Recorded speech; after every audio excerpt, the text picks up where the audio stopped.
Muy bien. El, eh, Hoy vamos a estar estudiando, mejor dicho, conversando, porque en realidad esto es una conversación, sobre el libro de Daniel, capítulo 2, la famosa historia de el sueño de Nabucodonosor. Para hacerlo más corto, yo me voy a referir a Nabucodonosor como Nabu, puesto que es muy largo, así que si yo digo Nabu, ustedes ya saben, no es Nabo, sino Nabu, que se refiere a Nabucodonosor. El libro de Daniel, y podríamos dedicarnos a toda la parte del estudio previo de autor, eh, fecha, estilo, todo eso, que está bien, pero está bien para otra ocasión. En este caso, podría ser una gran distracción estar ocupándonos de eso. Y también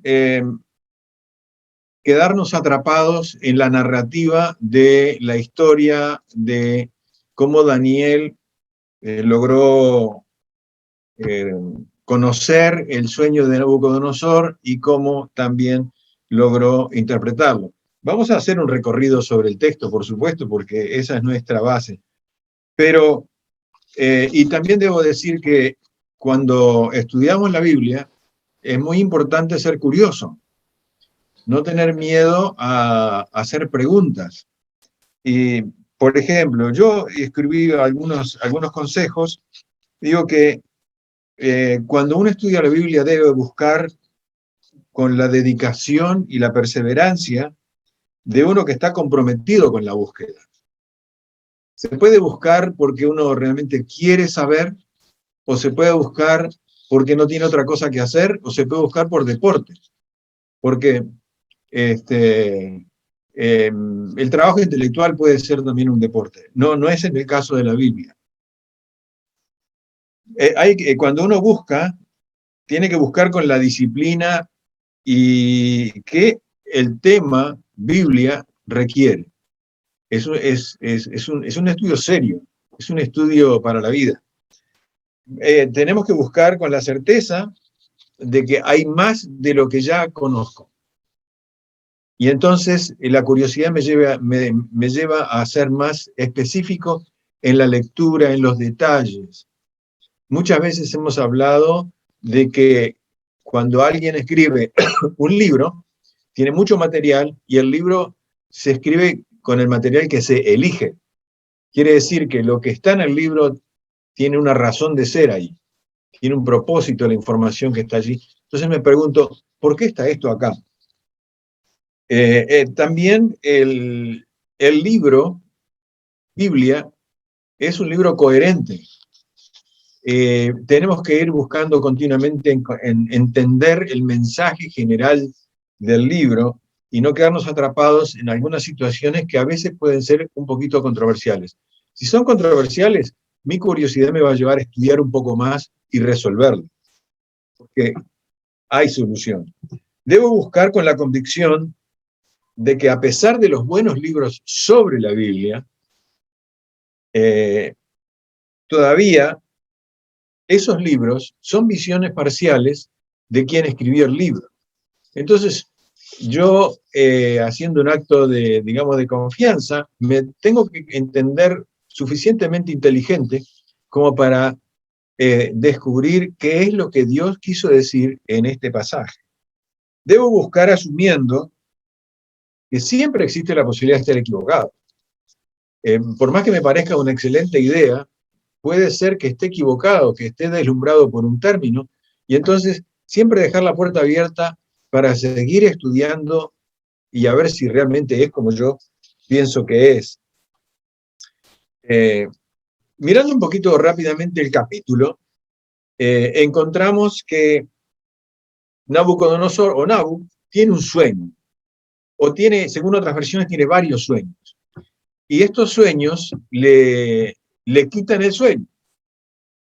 Seguramente a nosotros nos ha pasado también alguna vez.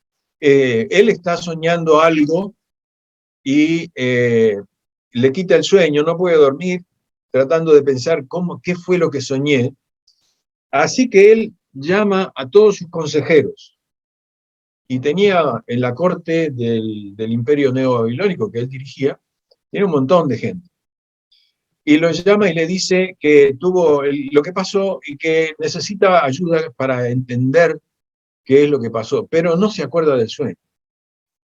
Los sabios le dicen, bueno, pero contanos el sueño. Y yo me imagino a Nabu mirándolos diciendo, no escucharon, son sordos, no me acuerdo del sueño. Y pues ahí hay un teje y maneje.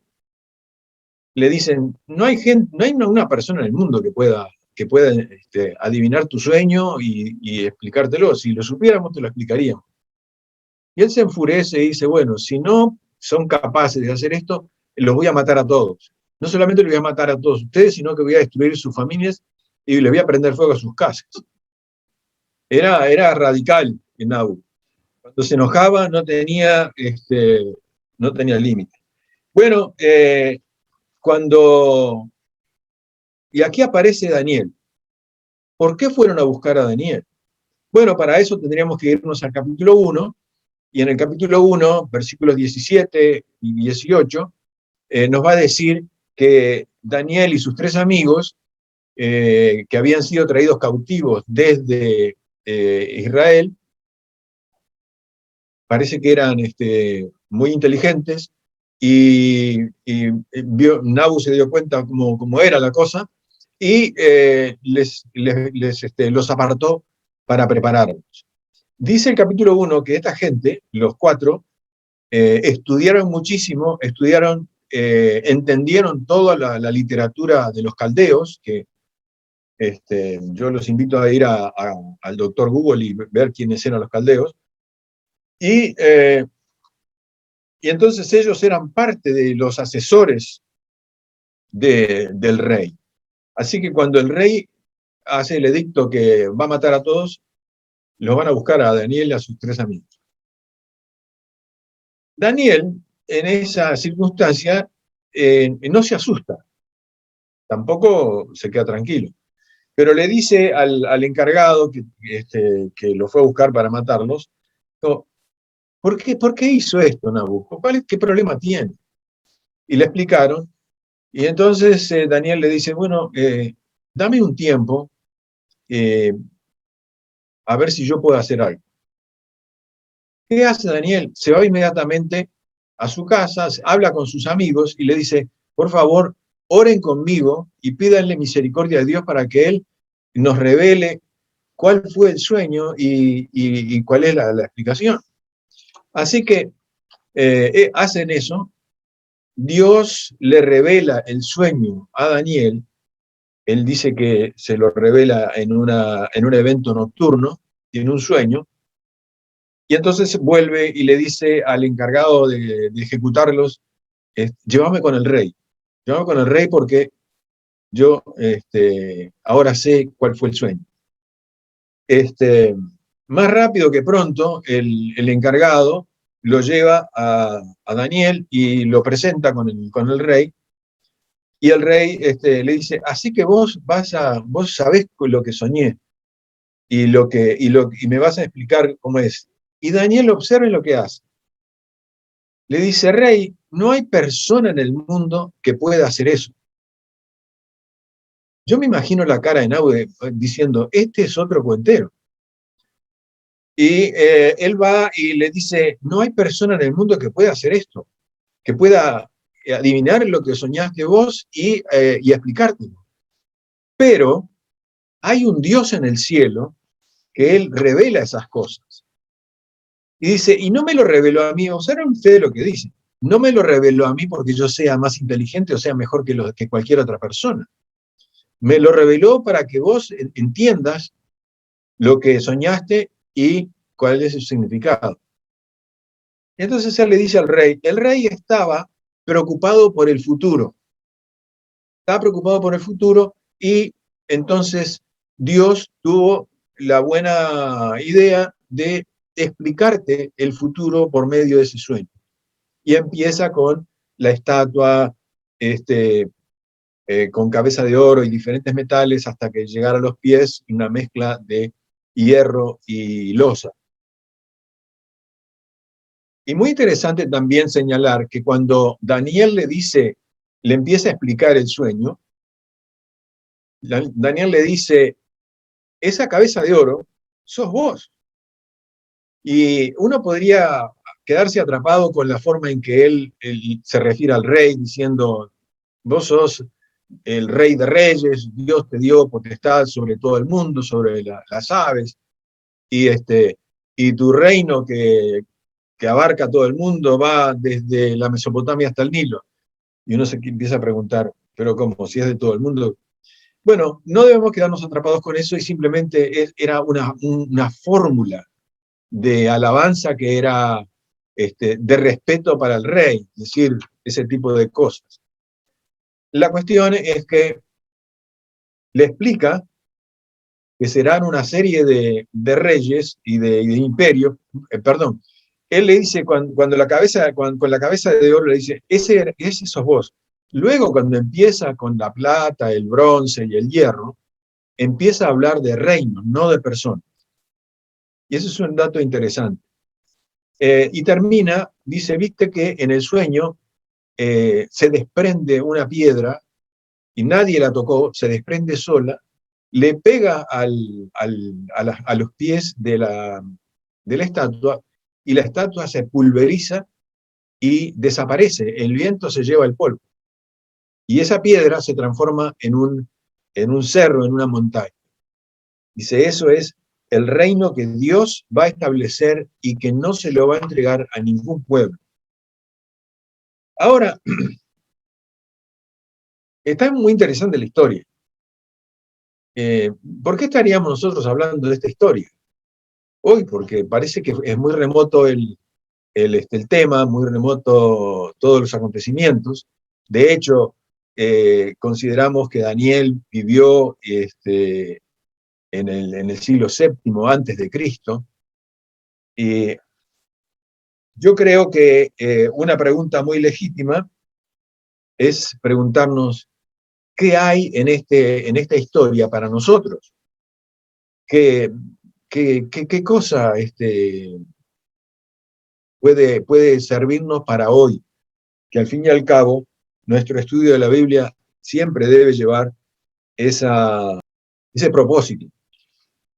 Señalarle simplemente que cuando habla de los diferentes reinos y el reino final que Dios va a establecer, dice el texto que no se lo va a entregar a ningún pueblo.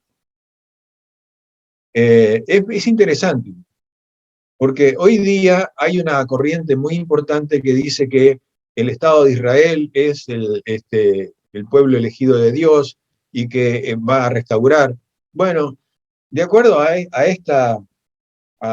esta visión que Dios le da al rey babilónico y de acuerdo a mucho tema que hay en el texto, el pueblo judío,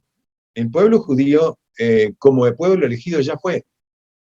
Y si no, pueden leer en Romanos las opiniones del apóstol Pablo acerca de quiénes son la Nueva Jerusalén, el nuevo pueblo de Dios, que está formado por todos aquellos que creen y confiesan que Jesucristo es el Señor y viven de acuerdo a esa confesión.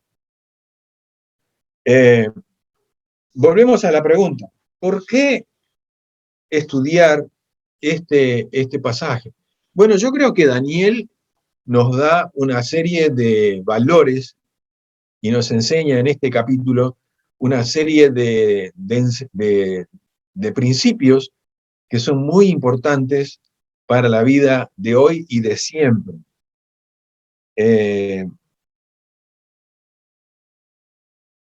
Debo hacer un paréntesis acá y decir que uno de los problemas que enfrenta el cristianismo y que ha enfrentado, yo diría, por mucho tiempo en la historia, es que el cristianismo ha ido tomando un giro de ser un movimiento.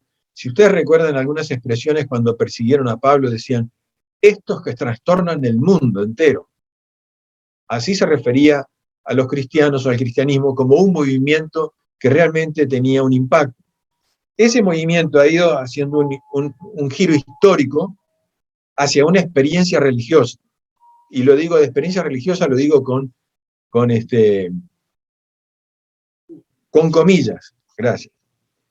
Y ha ido abandonando su naturaleza de escuela de pensamiento, filosofía de vida, interpretación de la historia y de la vida, entre otras cosas. Ha ido abandonando su énfasis vivencial como forma de vida, como principios de relacionamiento entre las personas, y se ha ido concentrando en la experiencia religiosa. O sea, experiencia religiosa que es legítima. Yo no estoy tirando piedras contra eso. Pero la experiencia religiosa no es exactamente la vida cristiana. La vida cristiana está hecha de decisiones y de formas de ser y de criterios, de cosas que aceptamos y de cosas que nos negamos a hacer. No es asunto de sentir, sino, no tanto de sentir, sino más bien de hacer, de lo que aprobamos y de lo que no aprobamos, de lo que tratamos de hacer y de lo que nos rehusamos a hacer, de lo que... y tenemos varios, yo diría, absolutos, muy pocos en la Biblia, pero tenemos, y uno de ellos es, haz con los hombres como quieres que los hombres hagan contigo. Ama a Dios con todo lo que sos y a tu prójimo como a ti mismo. Y podríamos elaborar el resto de la vida sobre esos absolutos. Daniel, en esta historia, lo está poniendo en práctica. Recuerdan en el capítulo 1, en el versículo 8, dice que Daniel propuso en su corazón no contaminarse con la comida del rey.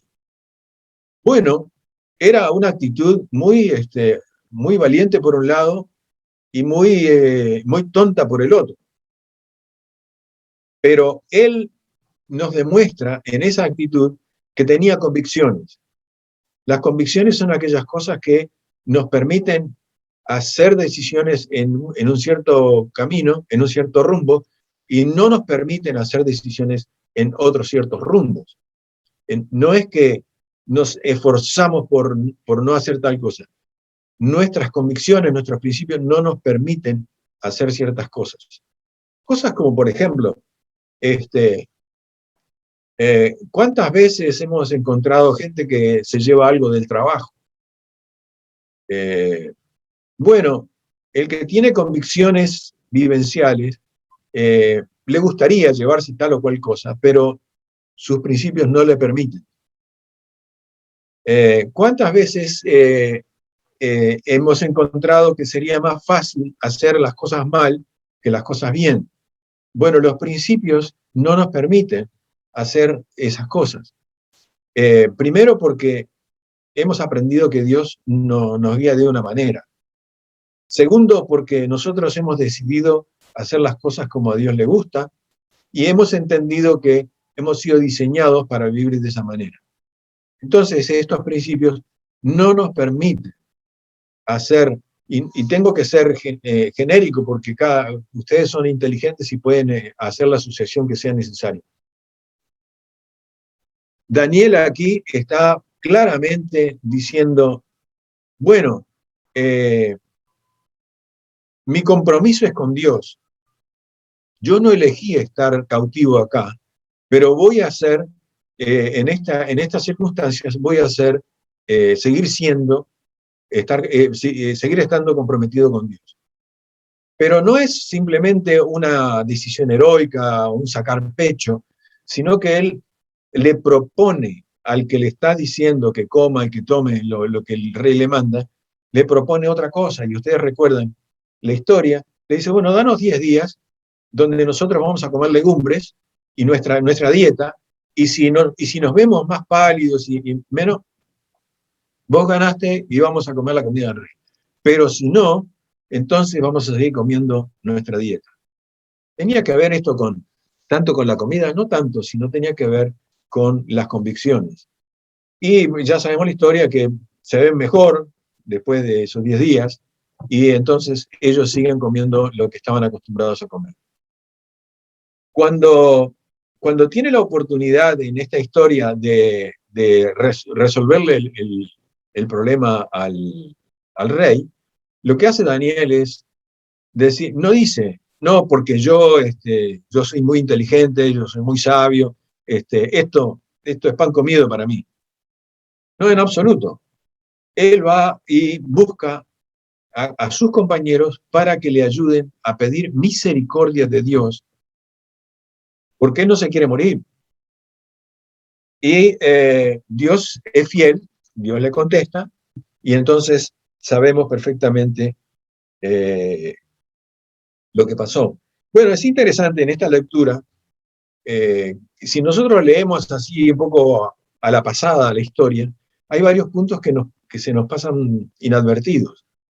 Por ejemplo, este hombre, del cual estamos hablando después de tantos siglos, era un extranjero que había sido llevado cautivo, y sin embargo, siendo cautivo y extranjero, accede a la educación de la corte del imperio neobabilónico, el último de los imperios caldeos de la antigüedad, que no es un dato menor. Él claramente aprovecha la oportunidad que Dios pone frente a él. Ustedes dirán, extranjero y cautivo, oportunidad. Bueno, él no se da contra la pared y empieza a llorar y quejarse y despotricar contra Dios porque están cautivos. Él entiende por qué están cautivos. El pueblo fue infiel y recibieron una disciplina. Sino que él se da cuenta que delante de él hay una oportunidad para él y para sus amigos y la aprovecha. Este hombre no se mareó con las oportunidades, como diciendo, mirá, Dios debe tener un lugarcito en su corazón especial para mí porque me está tirando estas sogas. No, él no se mareó ni con eso ni con el éxito. De hecho, él tiene cuidado de no tomar la gloria para sí cuando el rey lo llena de regalos y qué sé yo, y tampoco se queda muy satisfecho porque ha tenido una evangelización extraordinaria, porque el rey dice, tu Dios es el Dios de todos los dioses. Y ustedes leen el capítulo 3, se van a encontrar con el hecho de los amigos en el foso, en el horno de fuego. Bien, parece que Nabu tenía mala memoria o cambiaba de parecer muy rápido. Otra cosa que tenía claro Daniel, que aparece en este relato, es cuál era la misión que él tenía en ese lugar. Es decir, Dios me trajo aquí por algo y entendió, seguramente que buscó de Dios y entendió para qué estaba en el lugar donde estaba, en el momento en que estaba. Y se dio cuenta que era parte de la estrategia de Dios para comunicarle a Nabu la información sobre la historia futura. Fue humilde al reconocer que él no era más sabio que los demás, ni era más inteligente que otros seres humanos, sino que era Dios el que había decidido usarlo a él para este trabajo. Es muy fácil cuando tenemos un éxito sentirnos superiores, pero en realidad eso es tomar la honra que le corresponde a Dios y no a nosotros. Nosotros somos instrumentos en las manos de Dios cuando nos consagramos. Él mantuvo su foco en la voluntad de Dios para su vida, y esto es muy importante. Él mantuvo su foco en la voluntad de Dios para su vida y no dejó que las circunstancias ni la cultura dominante moldeara su forma de pensar. Acá yo quiero hacer una pausa y señalar que en el día de hoy estamos viviendo un tiempo donde el cristianismo evangélico especialmente está tomando pautas y criterios que no le pertenecen a la Biblia ni le pertenecen a Dios. Y está adoptando a veces actitudes que en realidad están reñidas con la voluntad de Dios. La historia está llena de esto, no solamente en política, sino ¿por qué encontramos en las redes sociales, muchos mensajes que vienen de fuentes de cristianos, que son mensajes de odio hacia los que no piensan como ellos? ¿Por qué encontramos realmente muy a menudo insultos, tal vez no palabrotas, pero sí insultos hacia personas que piensan de otra manera? ¿Por qué encontramos mensajes de odio hacia los pecadores? ¿Cuál fue la actitud de Cristo? La actitud de Cristo fue de amar y no exactamente aprobar. ¿Recuerdan el caso de la mujer adúltera? El Señor Jesucristo le dijo, vete y no peques más. No dijo, está bien, por ahora esta manga de hipócritas querían juzgarte, yo no te juzgo a ti. No, le dijo, yo no te juzgo, pero vete y no peques más. Entonces encontramos que cuando estas personas, yo tengo muchos amigos que los conozco muy bien, que les he encontrado este tipo de mensajes, cuando estas personas escriben esos mensajes, yo quiero pensar que no han meditado demasiado sobre lo que están haciendo y están simplemente negando con sus actitudes los principios que la Biblia enseña. Él tenía claro que Dios es el Señor de la historia y que los seres humanos tenemos una libertad condicional.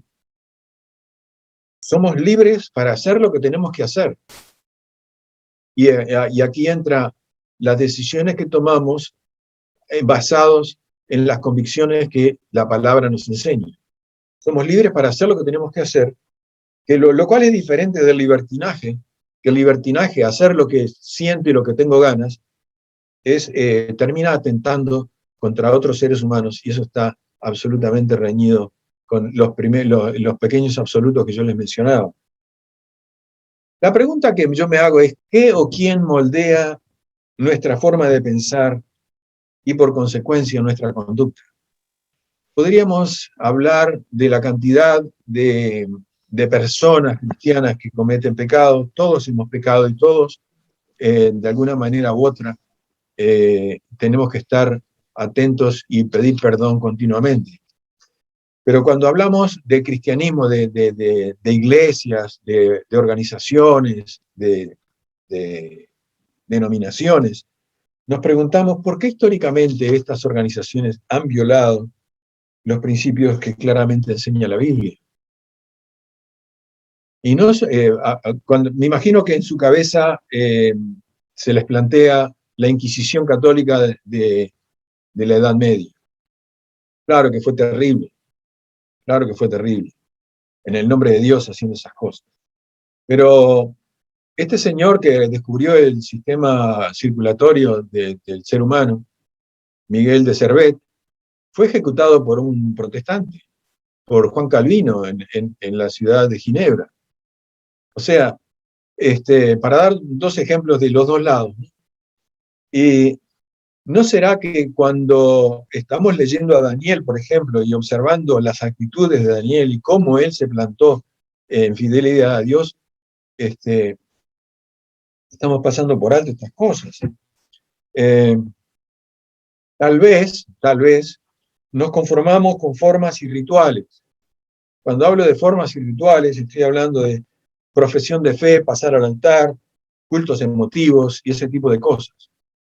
Está todo bien con esas cosas, pero la vida cristiana no se concreta solamente a eso. Cuando nosotros hacemos una profesión de fe, simplemente estamos abriendo la puerta para el discipulado que nos va a llevar el resto de la vida. Daniel seguramente que tuvo ocasiones en que le hubiera gustado disfrutar del poder que luego tenía. Sin embargo, él, a través de todo el libro, nos damos cuenta que él se mantuvo en fidelidad a lo que eran sus convicciones delante de Dios. En el caso de las instituciones, a veces lamentablemente priorizan la soberbia sobre la práctica de la humildad y de lo que implica reconocerse ignorante. Si yo no lo sé, no lo invento, lo estudio y busco la verdad. Y es importante tener una sana curiosidad, como dijimos al principio, para conocer la verdad.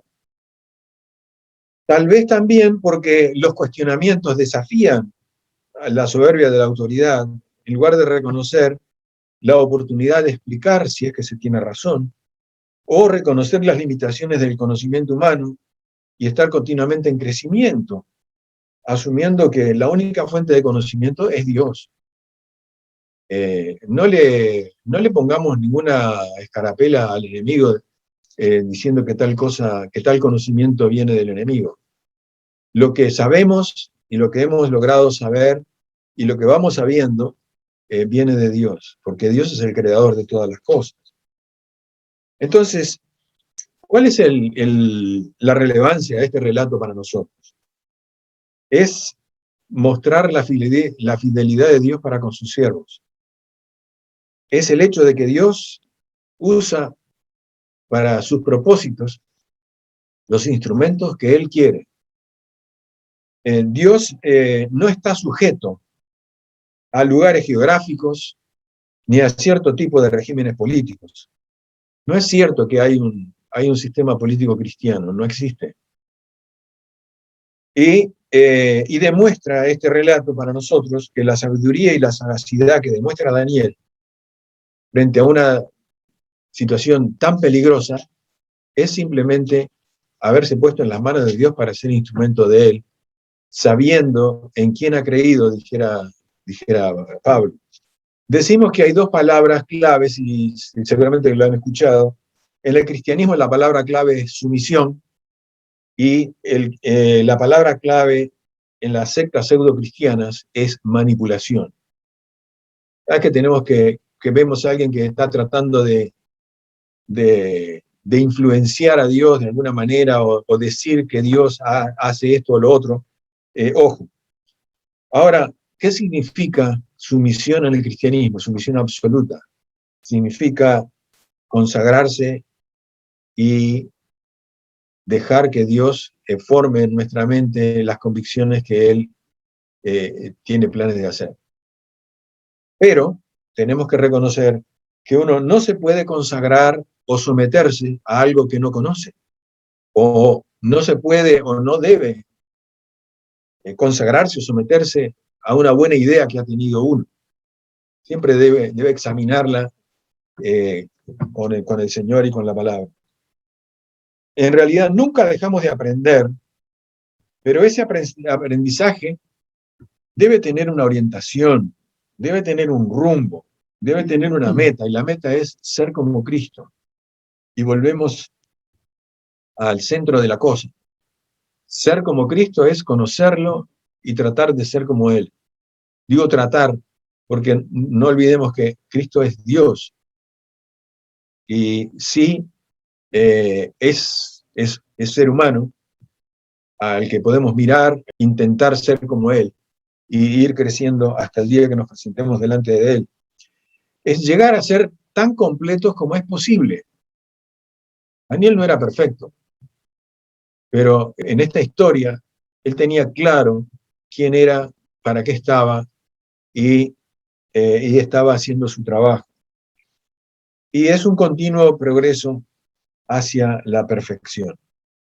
Yo les aseguro que cuando estudiamos la Biblia con curiosidad, tenemos que estar dispuestos a dedicarle horas y horas para que la palabra nos siga hablando día a día. Que el Señor les bendiga y yo les agradezco mucho la oportunidad de compartir este culto con ustedes.